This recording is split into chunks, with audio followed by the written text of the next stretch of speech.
I'm Bailey. And I'm Amelis. And is that And we're the Dollar Bells.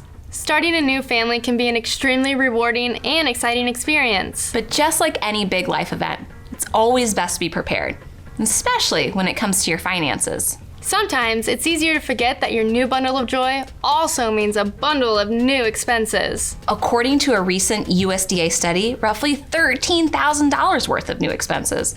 And that's just the first year. Now that's what I call a baby bump. But fear not, we've put together a couple tips to make sure your baby budget is ballin'. Which brings us to our first tip: practice living on less.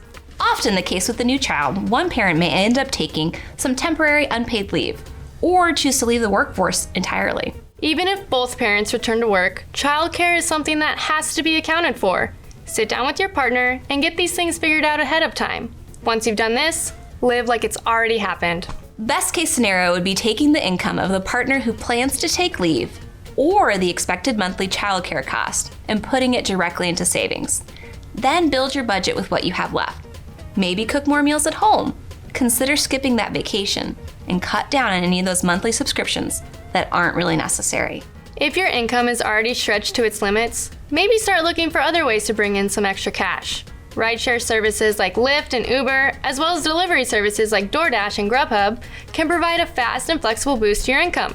Remember, this is only temporary. This brings us to our next baby budget tip: build the budget. Now this might sound obvious, but if you're like a lot of young, soon-to-be parents out there, chances are you've never paid much attention to budgeting. Before having a child, it's often easier to eyeball your finances from afar, rather than sitting down and deliberately budgeting things out. Because of this, your first step would be preparing a proper budget. While your expenses will certainly change when you have a child, your budgeting basics will remain the same. To get your baby budget started, we recommend using the 50-30-20 approach. We've discussed this in detail in past episodes, but the gist is this. You'll budget 50% for needs: household bills, minimum loan payments, and essential expenses such as childcare, diapers, and formula. Then you'll want to budget 30% towards wants, like a well-deserved evening night out or that morning cup of coffee, or two after a sleepless night. And finally, the last 20% will go towards building your savings and paying off any debts that may be lurking in the background.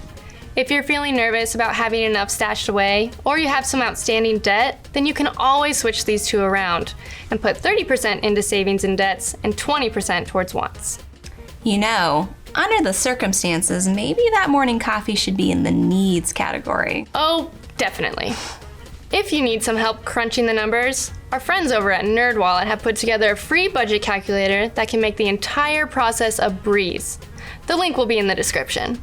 Once you've got your expenses under control and your budget balanced, our final tip is expect it to change. Formula and diaper expenses won't last forever, but you can be confident that as your child grows, something new will be waiting in the wings to take its place.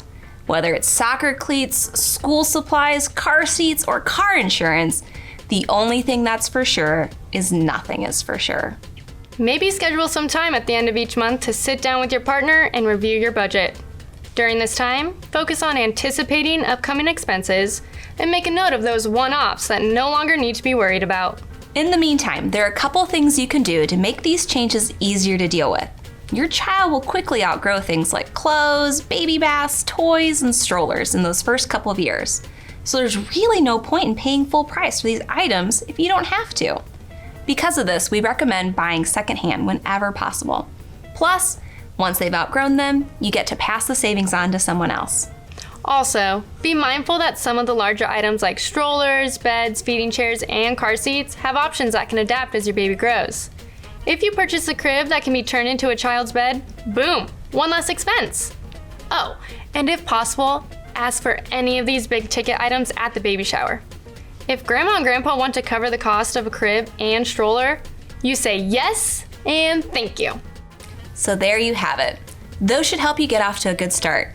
If you found something valuable, please consider sharing or giving us a like, as it really helps new people find these videos. If you have any other tips or tricks of your own, please don't hesitate to leave a comment so other new or expecting parents can read them. There's no instruction book for being a parent. At the end of the day, we're all just trying to learn from each other. Oh, and one last thing, try not to worry so much. If you spend all your time stressed about money, you might end up missing out on some truly special moments. Starting a family is an extremely beautiful time in your life, and it should be enjoyed to the fullest. From the both of us, congratulations, and we'll see you on the next episode of The Dollar Bells.